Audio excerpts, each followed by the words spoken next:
Muy bien, hermanos, para ganar tiempo vamos a iniciar esta actividad especial. Es un privilegio. Buenas noches ante todo. Dios les continúe bendiciendo. Es un privilegio tenerles todos ustedes, sobre todo al profesor Guillermo Clauser, que tenemos referencia de la hija mía que estudió allá un año, Maribel y otras hermanas de acá, y queremos agradecerle por esa gran oportunidad que nos ha dado de cedernos 5 martes. No es fácil, me dijeron algunos, ¿y cómo tú conseguiste a Guillermo Clauser? Bueno, el Señor permitió que así sea. Muy bien, vamos a orar para que el Señor dirija esta actividad. Y yo le voy a pedir a uno de nuestros pastores, el hermano Juan Pablo Motas, para que haga una oración. Hermano Juan Pablo, por favor, creo que está conectado. Por aquí estamos, bendiciones, oremos. Padre nuestro que estás en el cielo, saltamos tu nombre. Te damos gracias, Dios, por este día que tú nos has permitido ver. Gracias por tu amor y por tu misericordia. Gracias, bendito Dios, por esta oportunidad de una vez más reunirnos a través de esta plataforma. Pedimos, Señor, una bendición especial para nuestro hermano Guillermo Clauser. Gracias, Señor, por su disposición de brindar estos estudios a la asamblea. Bendice su ministerio, su familia, su vida. Y así también, Señor, te pedimos por cada uno de nosotros que tu gracia, tu amor y tu misericordia estén dirigiendo cada una de nuestras vidas. Todo lo ponemos, Señor, en tus manos, que tu Espíritu Santo dirija este culto y que todo sea para edificación de tu iglesia. Te damos las gracias por los méritos de Jesucristo, tu Hijo amado. Amén y amén. Muy bien, vamos ahora a tener la lectura de la palabra de Dios. Ustedes saben que el tema que va a tener el hermano Clauser en estos 5 martes va a ser milagros en el Evangelio según San Juan. Vamos a tener el primer milagro que el Señor Jesucristo registra en la palabra de Dios. San Juan capítulo 2, las bodas de Caná de Galilea. San Juan capítulo 2. Evangelio según San Juan capítulo 2. Para los amigos que se han conectado, es el último evangelio de los 4. San Juan capítulo 2 dice así: al tercer día se hicieron unas bodas en Caná de Galilea y estaba allí la madre de Jesús, y fueron también invitados a las bodas Jesús y sus discípulos. Y faltando el vino, la madre de Jesús le dijo: no tienen vino. Jesús le dijo: ¿qué tienes conmigo, mujer? Aún no ha venido mi hora. Su madre dijo a los que servían: haced todo lo que os dijere. Y estaban allí 6 tinajas de piedra para agua, conforme al rito de la purificación de los judíos, en cada una de las cuales cabían 2 o 3 cántaros. Jesús les dijo: llenad estas tinajas de agua. Y las llenaron hasta arriba. Entonces les dijo: sacad ahora y llevadlo al maestresala. Y se lo llevaron. Cuando el maestresala probó el agua hecha vino, sin saber él de dónde era, aunque lo sabían los sirvientes que habían sacado el agua, llamó al esposo y le dijo: todo hombre sirve primero al buen vino, y cuando ya han bebido mucho, entonces el inferior. Mas tú has reservado el buen vino hasta ahora. Este principio de señales hizo Jesús en Caná de Galilea y manifestó su gloria, y sus discípulos creyeron en él. Después de esto descendieron a Capernaum, él, su madre, sus hermanos y sus discípulos, y estuvieron allí no muchos días. Que el Señor bendiga esta porción de su palabra. Vamos ahora a orar para pedir al Señor la dirección del mensaje del hermano Clauser, para darle todo el tiempo para que el Señor le dirija conforme a su santa voluntad. Padre que estás en los cielos, queremos darte la gracia porque tú eres misericordioso y bueno, y a pesar de todas estas pruebas, tú nos ayudarás y nos guiarás siempre, porque muchas son las aflicciones del justo, pero de todas ellas nos librará. Tú eres nuestro ayudador, nuestro sustentador. Tú quieres que nos nutramos de tu palabra, pero que tu palabra también sea para redarguirnos y para que nosotros podamos aprender de ella y cambiar. En esta noche tenemos a tu siervo escogido, hermano Guillermo Clauser. Queremos que tú le guíes a través de tu Santo Espíritu y le dé gracia, le ayude y que sus palabras sean contundentes para edificación nuestra. Guíale, Señor, en el nombre de Jesucristo. Amén. Con nosotros, hermano Guillermo, un placer tenerlo con nosotros. Bienvenido, hermano, y que el Señor le use para su gloria y su honra. ¿Ahí me escuchan? Ahí está, bueno. Muchas gracias, bienvenidos hermanos, es una alegría verles. Me alegro que pueden ya ustedes también comenzar con los cultos presenciales. Ya es distinto, ¿no? Nos hace falta a todos, nos hace falta a todos poder congregarnos, ¿no? Es hermoso poder congregarnos. Nosotros en nuestra iglesia, recién hace 2 domingos que estamos congregándonos en forma presencial. Así, desde los primeros días de marzo que cerramos, y recién hace 2 domingos, cuando nos pudimos volver a encontrar en el templo, fue maravilloso. Parecíamos los israelitas que volvieron de la cautividad y cuando se reconstruyó el templo bueno, así estábamos nosotros. Ahí uno valora lo que es la iglesia local. Bueno, el tema que vamos a tratar durante estos 5 martes son los, como dijo nuestro hermano Edison, los milagros del Evangelio de Juan. ¿Por qué milagros? Porque este evangelio es un evangelio muy interesante, el Evangelio de Juan. Pienso que lo han estudiado en la escuela dominical, lo saben. Este es el evangelio que le damos a los recién convertidos, generalmente. Pero vamos a ver durante estos 5 martes que Juan es muy profundo. Juan era un teólogo, y como teólogo él va a querer demostrar la deidad de nuestro Señor Jesucristo. Cuando uno va a la Escritura, se va a dar cuenta que hay 4 evangelios, Mateo, Marcos, Lucas y Juan, pero de los 4 el evangelio de Juan es único, es diferente de los evangelios sinópticos.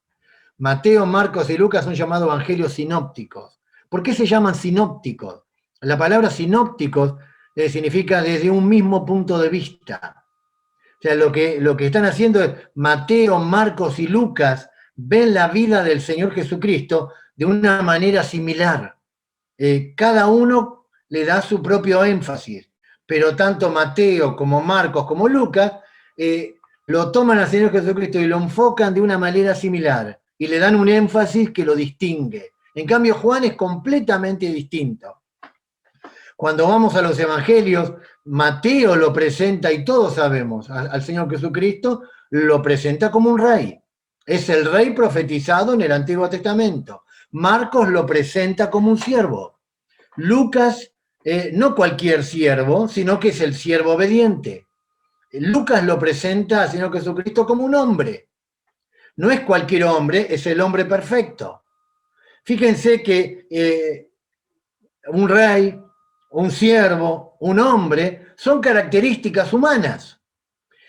¿Por qué? Porque están tomando aspectos de la humanidad del Señor Jesucristo. En cambio, Juan presenta al Señor Jesucristo como el Hijo de Dios. O sea, Mateo como un rey, Marcos como un siervo, Lucas como un hombre, y Juan como ¿qué? Como un Hijo de Dios. Ahí nos damos cuenta que los evangelios sinópticos lo presentan a Cristo de una manera y Juan lo presenta de otra manera completamente diferente.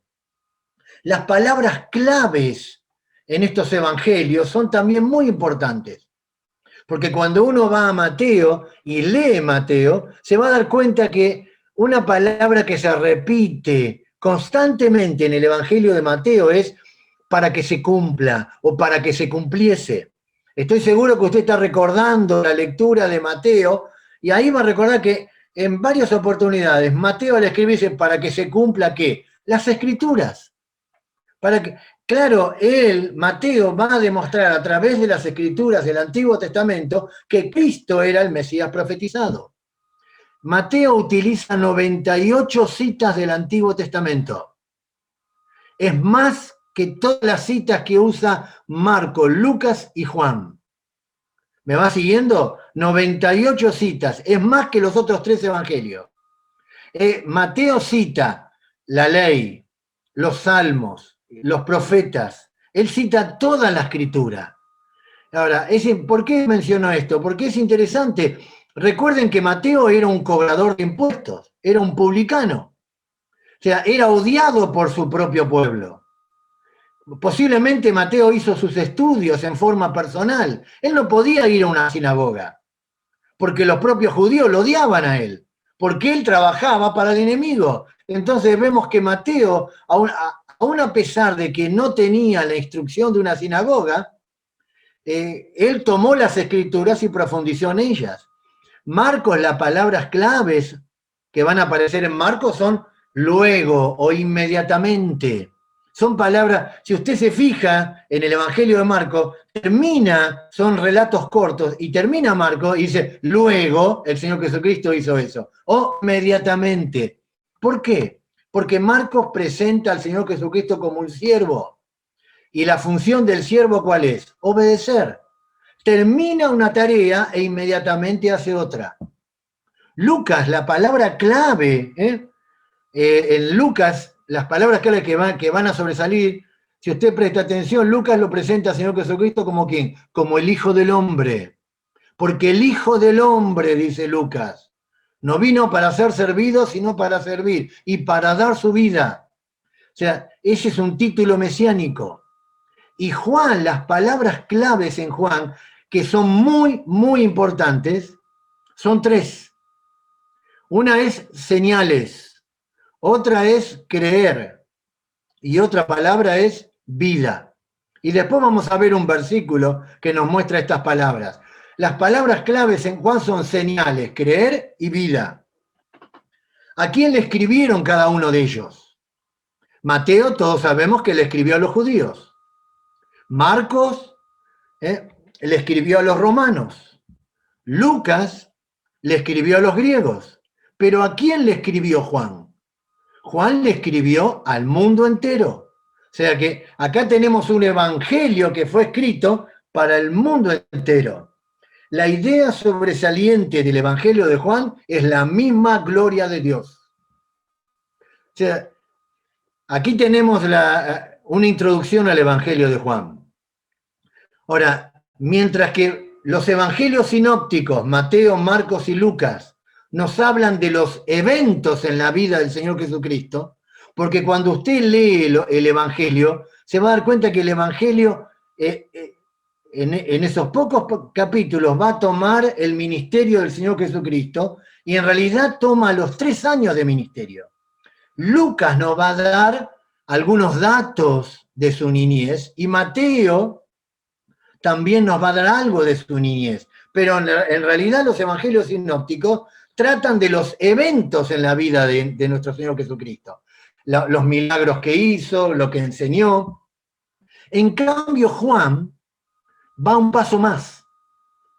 ¿Por qué? Porque no solamente nos da el evento, el milagro, sino que nos da la explicación de dicho evento.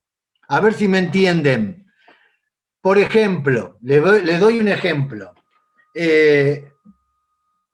La alimentación de los 5.000, el milagro de la alimentación de los 5.000, aparece en los 4 evangelios, en Mateo, en Marcos, en Lucas y en Juan. Búsquelo y lo va a encontrar.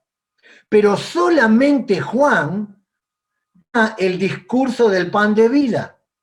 El discurso del pan de vida es la explicación del milagro de la alimentación de los 5.000. Los otros evangelios nos cuentan el milagro, pero Juan nos da una explicación de ese milagro. ¿Se entiende? O sea que lo que quiero decir es que Juan no solamente nos da el evento, sino que explica el evento. Por ejemplo, en Juan capítulo 2, que no leímos los últimos versículos, dice que el Señor Jesucristo allí en Jerusalén, en la fiesta de la Pascua, hizo muchas señales y muchos creyeron en él. Y comienza el capítulo 3 y vamos a ver a Nicodemo que viene de noche. ¿Y por qué vino de noche? Porque dice que Nicodemo mismo reconoce y le dice al Señor Jesucristo, sabemos que has venido de Dios, porque nadie que no viniera de Dios puede hacer las obras que tú haces. Quiere decir que Juan capítulo 3 es la explicación de los milagros que él hizo allí en Juan capítulo 2. Juan capítulo 5, él cura al paralítico, 38 años enfermo. Y el único que da una explicación de ese milagro y un discurso es el Evangelio de Juan. Entonces, tenemos un evangelio que es distinto. Para que entendamos este evangelio, ¿cuál es el versículo clave? Siempre es bueno cuando uno estudia un libro, saber en primer lugar cuál es el versículo clave. El versículo clave en Juan no es Juan 3:16. Juan 3:16 es el versículo más conocido, pero el versículo clave lo encontramos en el anteúltimo capítulo, Juan capítulo 20.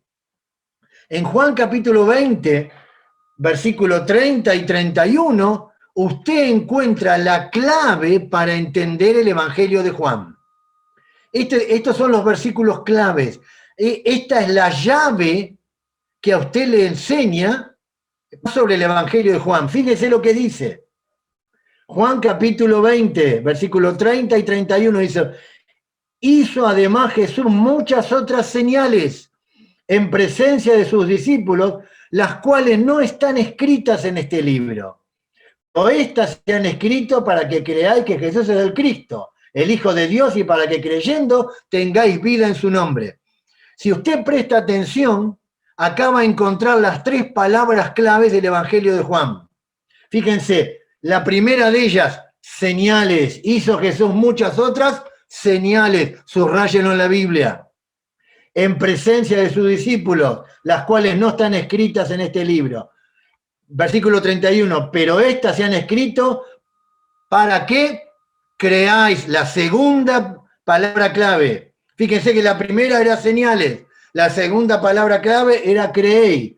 ¿Que creáis en qué? Que Jesús es el Cristo, el Hijo de Dios, y para que creyendo tengáis ¿qué? Vida. Ahí usted tiene la tercera palabra. Ahora, fíjense el orden. El orden es también muy importante. O sea, usted no puede cambiar el orden de estos versículos. Señales, creer y vida. No los puede cambiar, porque tienen un propósito y ahora lo vamos a ver. O sea que acá en Juan capítulo 20, versículo 30 y 31, usted tiene la clave para entender este evangelio. ¿Por qué? Porque el mismo evangelista nos dice que tenemos un libro de la Biblia, escúcheme bien lo que le digo, tenemos un libro de la Biblia que fue escrito principalmente para personas que no son salvas, a fin de que puedan ser salvas. Porque eso es lo que está diciendo, para que la gente pueda creer y que creyendo tengáis vida. Quiere decir que este libro fue escrito para personas que no son salvas, a fin de que puedan ser salvas. Eso es lo que está diciendo. Y se dice claramente que el camino para la salvación, y ahí ahora estoy tomando soteriología, el camino para que una persona sea salva, ¿cuál es? Es creer en Cristo. Fíjense que lo que dice es eso, hizo Jesús muchas otras señales. Esa palabra señales es milagro. O sea que Cristo hacía milagros ¿para qué? Para que la gente crea. ¿En qué? En Cristo. Y cuando una persona creía, el resultado de creer, ¿qué era? Vida. O sea que tenemos un libro de la Biblia que fue escrito justamente para esas personas. Lo que implica creer, lo que implica esa fe salvadora, es algo que Juan va a desarrollar a lo largo de todo este evangelio. Entonces, fíjense, la primera palabra, señales. Esa es la palabra milagros. Hay varias palabras para milagros en las Escrituras. No solamente la palabra señal. Hay varias y no tenemos el tiempo, pero si no podíamos profundizar más. Pero la palabra más común para la palabra milagro la traducción más común es la palabra señales. Como su nombre lo indica, un milagro señalaba o apuntaba hacia algo. Son como las señales de tránsito. Usted sabe que una señal de tránsito le está señalando a usted, le está apuntando algo. Entender, quiero ser simple y al mismo tiempo quiero dar un montón de verdades en este corto tiempo. Un milagro señalaba o apuntaba hacia algo, en primer lugar. Pero no solamente esa palabra señal es la palabra más utilizada. Hay otra palabra que aparece en la Biblia, por ejemplo, es la palabra prodigios. Esa palabra también es la palabra para señal, para milagro. Por ejemplo, aparece en Hechos capítulo 2, versículo 19, la profecía de Joel, cuando dice que y daré prodigios arriba en el cielo y señales abajo en la tierra. Esa palabra ahí, prodigio, significa una maravilla fuera de lo normal. Pedro está tomando la profecía de Joel y está diciendo que el mismo espíritu que había sido anunciado por Joel para el tiempo del milenio, ese mismo espíritu ahora estaba obrando con señales y prodigios. Y esa señal era que una maravilla fuera de lo común. Ahora, una señal señalaba o apuntaba hacia algo. También era una maravilla fuera del común. En tercer lugar, la palabra milagros es la palabra que significa un poder exhibido. Esa es la idea. Por ejemplo, en el original se traduce como la palabra dunamis, que usted quizás la ha escuchado, el poder exhibido, manifestado. Esa palabra aparece, por ejemplo, en Mateo capítulo 11, versículo 20 al 23. Ahí el Señor Jesucristo está reconviniendo a dos ciudades, Corazín y Betsaida. Y Cristo dice, ay de ti Corazín, ay de ti Betsaida, porque si en Tiro y en Sidón se hubiesen hecho ¿qué? Los milagros que en ti se hicieron, tiempo hace que se hubiesen arrepentido. Cristo estaba diciendo, porque si en Tiro y en Sidón se hubiesen hecho, se hubiese manifestado ese poder que se manifestó en esas ciudades, se hubiesen arrepentido. Quiere decir que una señal, un milagro, es que un poder exhibido. Y usted me dice, Guillermo, ¿para qué me está dando todas esas definiciones? ¿Sabe por qué? Porque con todas esas definiciones le quiero marcar una definición bíblica de milagro. Hoy día uno le pregunta a cualquier persona qué es un milagro y no sabe qué responder. Le va a decir algo sobrenatural. Pero ¿qué implica todo eso? Otra palabra para milagro es la palabra maravillas. Por ejemplo, aparece en Lucas capítulo 5. Ese pasaje usted lo conoce. Esa palabra maravilla significa ahí, Lucas capítulo 5, versículo 26, algo contradictorio, contradice la misma naturaleza. Es el pasaje, Lucas 5, 26, cuando el Señor Jesucristo, ¿se acuerdan que estaba en una casa enseñando y vinieron 4 hombres y abrieron el techo y bajaron por el techo un paralítico? ¿Y Cristo qué dijo? Le dijo, tu fe te ha salvado. Y todo el mundo lo cuestionaba a los líderes judíos. Y Cristo que dijo, ¿qué es más fácil decir, tus pecados te son perdonados? O decir, levántate, toma tu lecho y anda. ¿Y Cristo qué hizo? Le dijo, levántate, toma tu lecho y anda. Y la gente que estaba ahí, si usted sigue leyendo, dice, que toda gente quedó maravillada. ¿Y qué dijo? Hoy hemos visto que maravillas. O sea, que vieron que el poder exhibido era algo contradictorio. O sea, a nadie lo bajan del techo y lo sanan de repente. Era algo contradictorio. Y en último lugar, por ejemplo, otra palabra para milagros aparece en Lucas capítulo 13, versículo 17. Se traduce como cosas gloriosas. Ahí el Señor Jesucristo había sanado a una mujer que hacía 18 años estaba encorvada. Y dice que todo el pueblo se regocijaba. ¿Por qué? Por las cosas gloriosas. ¿Por qué? Está hablando de la manifestación. Esa palabra cosas gloriosas está hablando de la manifestación de la gloria del Hijo. Perdóneme si le tiré mucha información de golpe, pero con toda esa información que le tiré de golpe en todos estos versículos, le voy a dar una definición de milagro. Esta es una definición bíblica de milagro. ¿Por qué? No porque la dice Guillermo Clauser.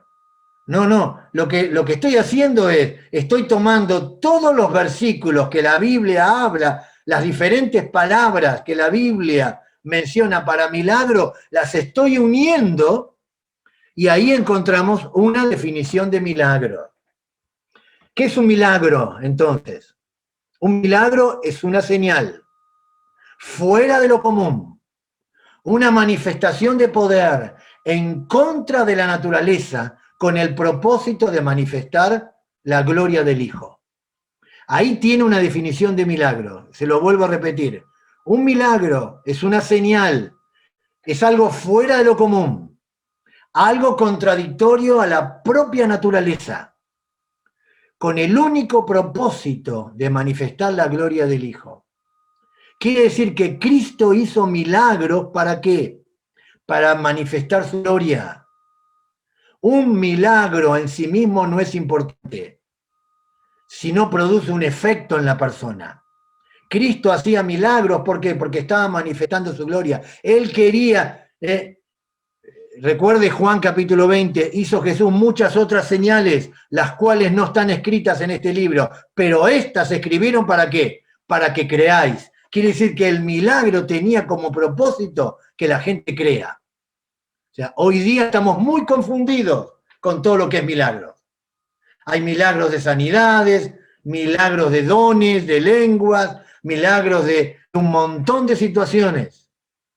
Pero debemos entender qué es el concepto de milagro. Cuando Cristo hacía un milagro, Él tenía un solo propósito, manifestar su gloria. Estos milagros en el Evangelio de Juan son 7. Estoy seguro que usted lo sabe, quizás no se acuerda. Entonces, déjeme de mirar su Biblia y comience a pensar en estos milagros. El primer milagro, Juan capítulo 2, convierte el agua en vino. El segundo milagro, Juan capítulo 4, la curación del hijo del noble. ¿Se acuerdan que el Señor Jesucristo le dijo a ese noble, ve, tu hijo vive? Ni lo vio. O sea, ¿lo curó a qué? A la distancia. Ni siquiera lo vio. Cuando convirtió el agua en vino, recuerden que él no tocó el agua. Él simplemente le dijo, llenad, sacá, nada más. El tercer milagro, Juan capítulo 5, la sanidad del paralítico. Allí en el estanque de Betesda. Después, cuando lleguemos a ese capítulo, vamos a hablar un poco. El cuarto milagro, Juan capítulo 6, la alimentación de los 5.000, que dijimos que aparece en todos los evangelios. El quinto milagro, Juan capítulo 6, Jesucristo caminando sobre las aguas. El sexto milagro, Juan capítulo 9, Jesucristo da vista a un ciego. Y el último milagro, Juan capítulo 11, la resurrección de Lázaro. Ahora, si usted piensa conmigo, trate de ir memorizándolo como un recurso, y va a ver Juan capítulo 2, Juan capítulo 4, Juan capítulo 5, Juan capítulo 6. En Juan capítulo 6 usted tiene 2 milagros, Juan capítulo 9 y Juan capítulo 11. Ahí usted tiene los 7 milagros. ¿Por qué 7? Esa es una buena pregunta también. ¿Por qué 7? Porque ahora vamos a ver lo que estos milagros tienen un propósito, tienen una función. Aparte de que el 7 es el nombre de la plenitud y de la perfección y el número de Dios, más que eso tenemos que ver que estos milagros tienen un propósito. A través de estos milagros tienen un propósito o una función. ¿Cuál es el propósito? Demostrar la autoridad del Señor Jesucristo y demostrar el poder y el control que Él tiene sobre todo tipo de situaciones que nosotros no podemos controlar. Por ejemplo, vamos a pensar en estos milagros. Cuando Jesús convierte el agua en vino, Él transformó la calidad. ¿Por qué? El campo de poder ahí está en la calidad, porque de algo inferior, como el agua, hizo algo superior como el vino, y no era cualquier vino, porque el maestresala dijo, este es el buen vino. Quiere decir que había transformado de algo inferior a algo superior. Cosas que nosotros no podemos transformarlo, Cristo sí lo puede hacer. En segundo lugar, cuando sanó al hijo del noble, Cristo tiene poder y autoridad incluso sobre la distancia. Porque Cristo no, el noble le decía, desciende porque mi hijo muere. Y Cristo no fue con ese hombre. Lo sanó a la distancia. Cristo no tenía que ir a la casa. Cristo con su sola palabra era suficiente. En tercer lugar, Juan capítulo 5, la sanidad del paralítico. Ahí el Señor Jesucristo tiene poder y autoridad sobre el problema del tiempo. ¿Por qué? Recuerden que hacía 38 años que estaba enfermo. No dice que había nacido paralítico. Es más, parecería ser que no era paralítico, que no nació paralítico. Porque cuando Cristo lo curó, le dijo, vete y no peques más para que no te venga algo peor. Quiere decir que posiblemente su parálisis era producto de su pecado. Pero Cristo, 38 años enfermo. Imagínense una persona que por 38 años no pudo caminar.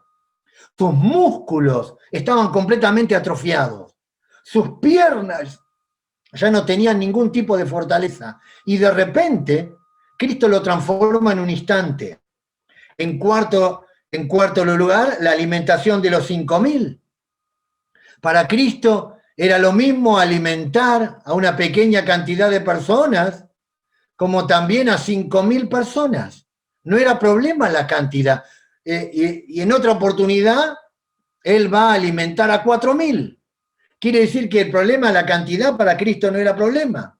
En Juan capítulo 9, en Juan capítulo 6, cuando Él camina sobre las aguas, Él demuestra su poder y autoridad sobre la naturaleza.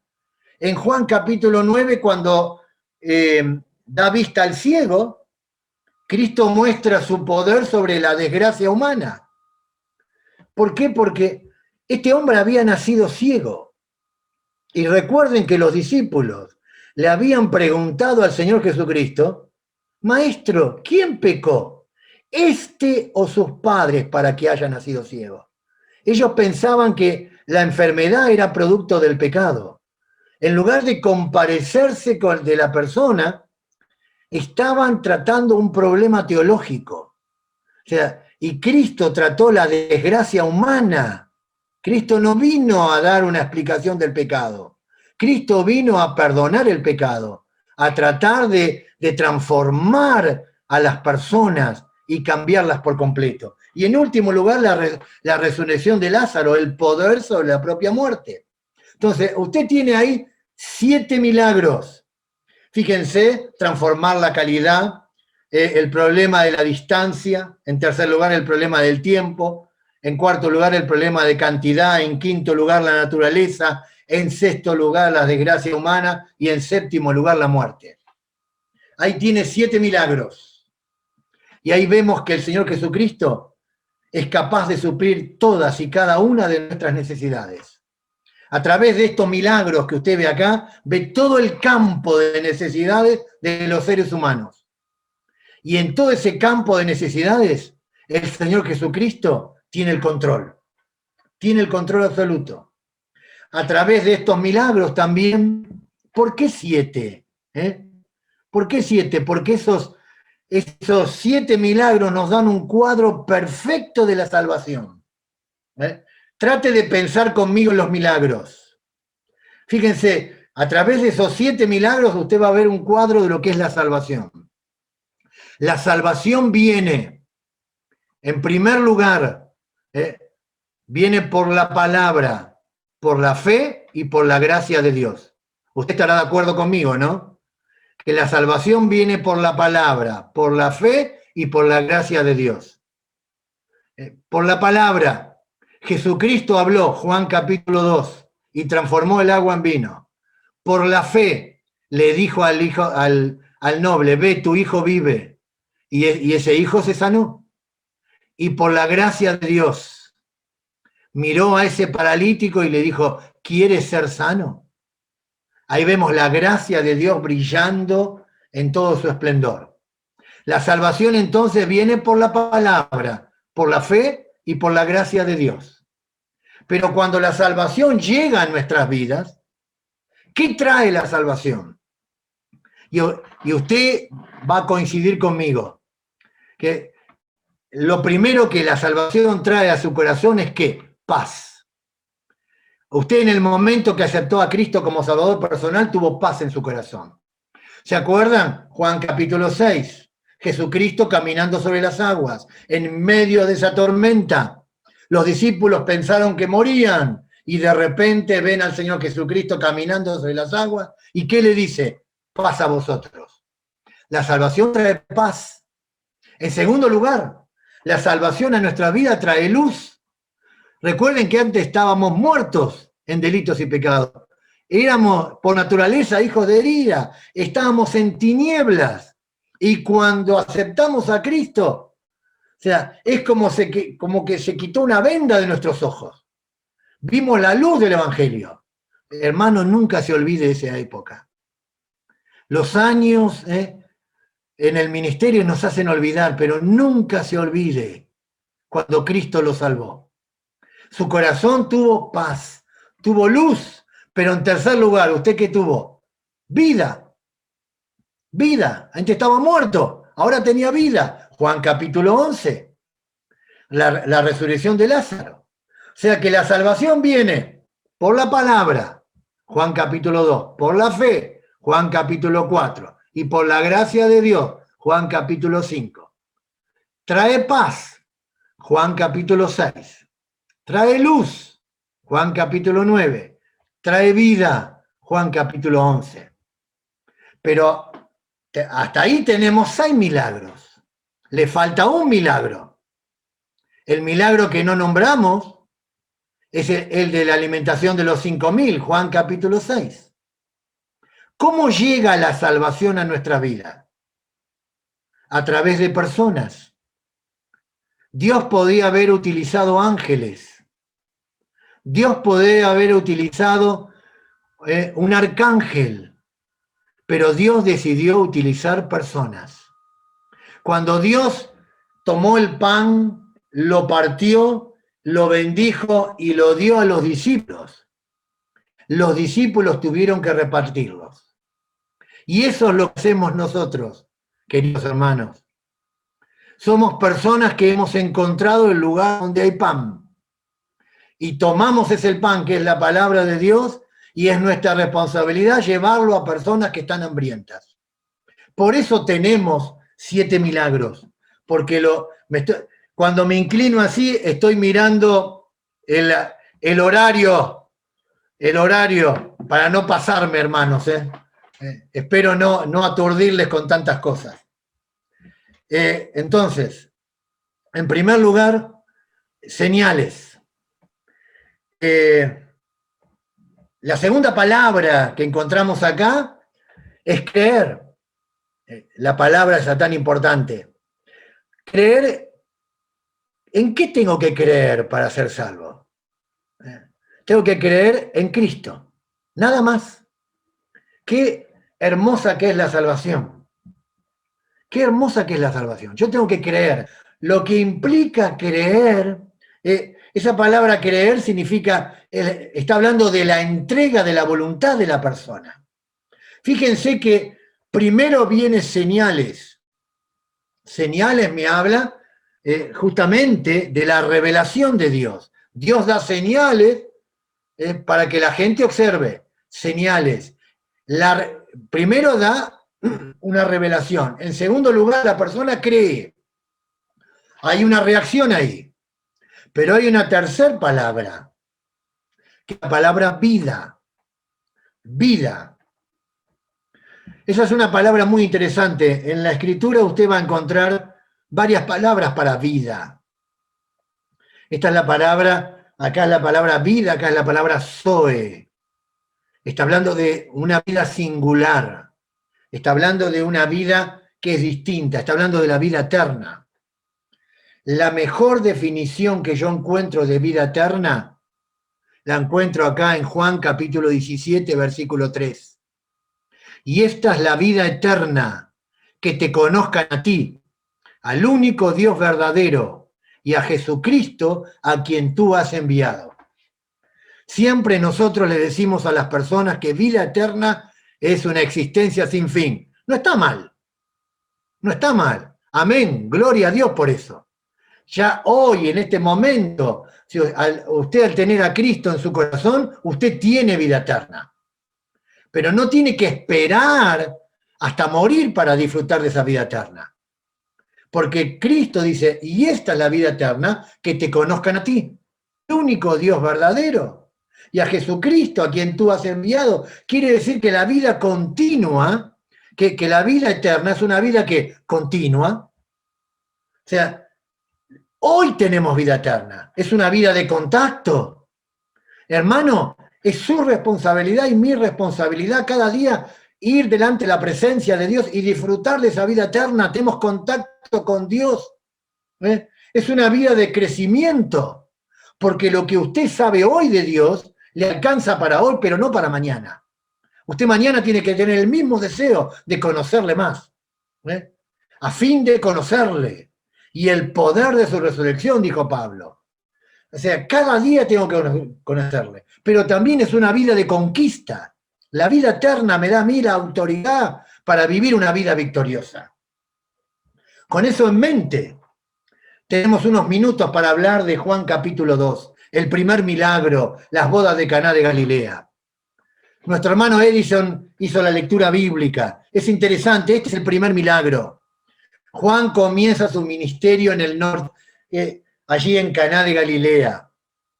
Y fíjense, al tercer día se hicieron allí unas fiestas. Y estaba en Caná de Galilea, y estaba allí la madre de Jesús. Pero fíjense el versículo 2 que dice que fueron también invitados a las bodas Jesús y sus discípulos. Jesucristo fue invitado por causa de que su madre había sido invitada. O sea, la que estaba invitada era su madre, posiblemente. Eso es el énfasis que da en el original. La idea parece ser, el sentido de la narración es que Jesús y los discípulos fueron invitados por obligación indirecta.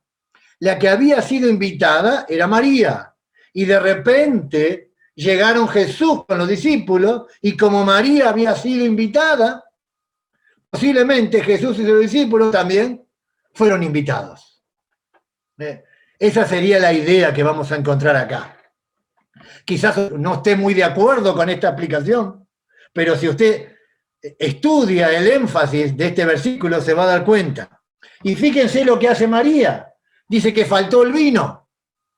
En una fiesta, si faltaba el vino, si el vino hubiese faltado, el suceso hubiese sido considerado como un insulto para los presentes.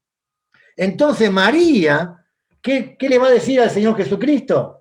Dice, lo primero que le dijo, se le acercó, y posiblemente fue al oído, ¿no? Se le acercó y le dijo, no tienen vino. O sea, dándole a entender que Cristo tenía que hacer algo. La petición de María de que Jesús hiciese un milagro, ¿no le llama la atención? lo que a mí me llama la atención es que esta petición de que hiciese un milagro indica el hecho de que María sabía quién era Jesús. ¿Me entiende lo que le quiero decir? María sabía quién era Jesús. María sabía que Jesús era el Hijo de Dios. María sabía que Jesús no era hijo de una relación con José. Ella se había cuidado en forma santa. Ella sabía que el Espíritu Santo, ella había sentido el poder del Espíritu Santo viniendo sobre ella. Ella sabía que ese niño, y recordemos, y ahí tenemos que colocar todos los pasajes en Lucas y todo lo que nos habla en la Escritura de cómo María vio crecer en sabiduría, en estatura y en gracia para con Dios y los hombres al Señor Jesucristo. María lo vio, sabía que Jesús era ¿quién? El Hijo de Dios. Por eso le pidió a Jesús que hiciese un milagro. Entonces, el milagro de cambiar el agua en vino acá muestra claramente que Juan escribió este evangelio para probar la deidad del Señor Jesucristo. Porque él va a tomar este milagro y lo va a desarrollar. Ahora, la verdad tendría que decirle mucho más, pero si presta atención, de los 7 milagros que aparecen en el Evangelio de Juan, 5 de esos milagros solamente aparecen en el Evangelio de Juan. Quiere decir que Juan tomó milagros que los demás discípulos no tomaron y los desarrolló.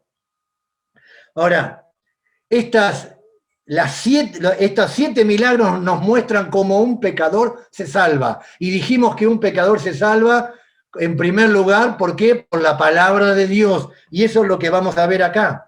La petición que le hizo María a Jesús, fue un testimonio personal de su confianza, de la confianza de María en los poderes de Jesús. O sea, ella creía que Jesús de alguna manera era responsable con los discípulos. Pero no solamente eso. Ahora, fíjense cómo le contestó Jesús. Versículo 4. Jesús le dijo, ¿qué tienes conmigo, mujer? Aún no ha venido mi hora. ¿Qué tienes conmigo, mujer? Aún no ha venido mi hora. O sea, el rechazo que el Señor Jesucristo hizo a su madre no fue un rechazo personal. De ninguna manera no podemos, incluso en la crucifixión, recuerden que le entregó el cuidado de su madre a Juan. Mujer, he ahí tu hijo. Hijo, he ahí tu madre. O sea que en ningún momento podemos ver un descuido de parte del Señor Jesucristo o un rechazo de Cristo hacia María. Pero puede ser que el Señor Jesucristo con esta respuesta le estaba diciendo, ¿qué tienes conmigo, mujer? Y fíjense, aún no ha venido mi hora. ¿Por qué? Porque posiblemente Cristo vio en María una ansia de que Cristo realizase un milagro espectacular. Recuerden que esta fue la primer señal que hizo el Señor Jesucristo y que al hacer un milagro espectacular, transformar el agua en vino, en medio de una boda, ese milagro lo lanzaría a Cristo en su carrera política. Recuerden que el ángel, en Lucas capítulo 1, cuando se le apareció María, le dijo que este ser será grande. Y el Señor Dios le dará el trono de David su padre. Recuerden que se le apareció a María y le dijo que un ángel y le dijo que ella iba a tener un hijo y que ese hijo iba a ser el rey de Israel. También recuerden que los pastores fueron a visitar a María y cuando la encontraron allí, le contaron todo lo que había acontecido. Y dice la Escritura en Lucas capítulo 2 que María guardaba todas esas cosas en su corazón. ¿Qué hizo el Señor Jesucristo? Le dijo, María, mi hora no ha llegado. En otros estudios vamos a profundizar un poco en esto. La hora del sufrimiento tenía que preceder a la hora de la exaltación. ¿Qué hizo Cristo? Allí había unas tinajas, esas tinajas estaban vacías. Les dijo que las llenaran y después que sacaran el vino. Fíjense que el primer mandato tenía que ver con el agua, llenarla. Eran tinajas para purificarse. La semana que viene vamos a hablar un poco del rito de la purificación. Pero esas estaban vacías. símbolo de la vaciedad del judaísmo, que hizo el primer, llenaron tinajas con agua, y cuando sacaron ¿qué? Vino. ¿Se dan cuenta que el milagro estuvo en qué? En el mandato. Entre llenad y sacad, el milagro se produjo por la palabra del Señor Jesucristo. Cierro, hermano Edison, me queda un minuto. Cierro con una aplicación práctica. Puede seguir, hermano, O sea, que sea 5 minutos si más o queremos, 10, si quiere. No, yo le doy más, pero no, los hermanos están cansados, no. ¿Puedo tomar 5 minutos más? Sí, sí. Bueno, 5 minutos. Vamos a hablar de las tradiciones. Fíjense que dice ahí, Juan capítulo 2, dice que había, versículo 6, estaban allí 6 tinajas de piedra conforme al rito de la purificación. ¿Qué era eso? Eran tinajas que se colocaban allí afuera de la casa, que tenían 80, 90 litros cada una podían tener, estaban vacías. ¿Por qué? Porque toda la gente había ido y antes de entrar tenían que hacer ¿qué? Lavarse. Porque era parte de las tradiciones de los ancianos. Recuerden que los ancianos decían que si no se lavaban muchas veces la mano, no podían comer. Era todo parte de un ritual. En ese casamiento Cristo vio eso. Al entrar a ese casamiento, Él vio que allí la gente seguía las tradiciones de los ancianos. ¿Pero qué eran eso? Las tradiciones de los ancianos era una colección de preceptos adicionales a la ley de Moisés, que pretendía guiar a los israelitas en la aplicación de los mandamientos, de los 10 mandamientos, a través de las variadas circunstancias de la vida. O sea, ¿cuál era la idea? Según los rabinos, Dios le había dado a Moisés 10 mandamientos. Recuerden Éxodo capítulo 20. Y Moisés a su vez, oralmente le había dado a los ancianos las tradiciones. Esos ancianos se le habían dado a sus hijos se las dieron a sus hijos, y así habían pasado las tradiciones oralmente de generación en generación.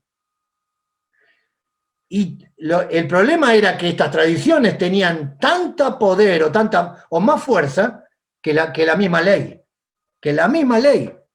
Pero en realidad estas tradiciones surgieron en el tiempo de Esdras, cuando Israel volvió de la cautividad babilónica.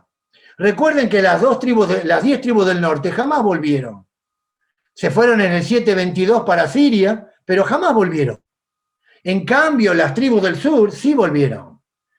Recuerden que con Nabucodonosor, en 586, cuando cae Jerusalén, se llevan y después de 70 años vuelven. ¿Con quién volvieron? Con Zorobabel, volvieron con Esdras y volvieron con Nehemías. Con Esdras, cuando volvieron, ¿qué hizo Esdras? Recuerden que todos estos que volvieron habían nacido en Babilonia. Eran judíos de nacimiento, pero por cultura eran caldeos. Y entonces él, aparte de los 10 mandamientos, le dio una serie de preceptos que después con el tiempo se transformaron en las tradiciones de los ancianos. Lo que quiso hacer Esdras era simplemente separarlos de las naciones paganas. Todo eso se transformó con el tiempo y ahora llegamos al Nuevo Testamento. Y llegamos al Nuevo Testamento y todo eso, esas tradiciones, se transformaron comenzaron a haber escuelas de interpretación. Usted va a encontrar en el Nuevo Testamento varias escuelas. Esas escuelas tomaban la escritura y tomaban las tradiciones de los ancianos y discutían en cuanto a eso. Eso se transformó en un cerco alrededor de la ley. ¿Me va entendiendo? Es muy difícil. Cuando el Señor Jesucristo aparece en el escenario bíblico, fue contra esta barrera que Cristo tuvo que luchar, no contra la ley. Porque la ley no es mala. Romanos dice claramente que el mandamiento es santo, es justo, es bueno. El problema no era la ley, el problema eran las tradiciones. Una y otra vez Una y otra vez Cristo chocó contra estas tradiciones. Usted cuando estudie los evangelios, piense en eso, en las tradiciones. Por eso Cristo decía, oíste que fue dicho, pero yo os digo. Claro, él tomaba la ley y la aplicaba y la gente quedaba maravillada. Cierro con una lección práctica. Si vamos a servir a Cristo, cada uno de nosotros, debemos hacerle caso a las palabras de María. ¿Qué dijo María? Fíjense lo que dijo María allí en el versículo 5. Haced todo lo que Él os dijere. Me encanta esa expresión. Si vamos a servir a Cristo, debemos hacer lo que Cristo dice en su palabra. Yo me imagino esos siervos que llenaron los cántaros. Lo llenaron de agua, le tiene que haber parecido ridículo llenar cántaros con agua y que le dé agua para tomar a la gente. Pero debemos recordar que Dios usa las cosas simples, lo insensato, para avergonzar a lo fuerte, dice 1 Corintios, capítulo 1, versículo 27. O sea, si Dios nos dice que tenemos que hacer algo, hagámoslo. Y por último, si hemos de ver salvo, si hemos de ver personas llegando al conocimiento del Señor Jesucristo, tenemos que darle la palabra de Dios. Es eso lo que salva a una persona.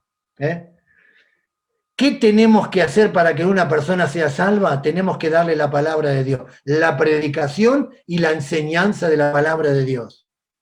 No son las actividades sociales, no son cualquier otra cosa, cualquier otro programa es bárbaro, me parece excelente, pero si usted va a buscar que esa persona sea salva, tiene que darle la palabra de Dios. Que Dios nos bendiga y que verdaderamente podamos entregar en esta semana esa palabra para que personas puedan ser salvas. Muchas gracias por su atención.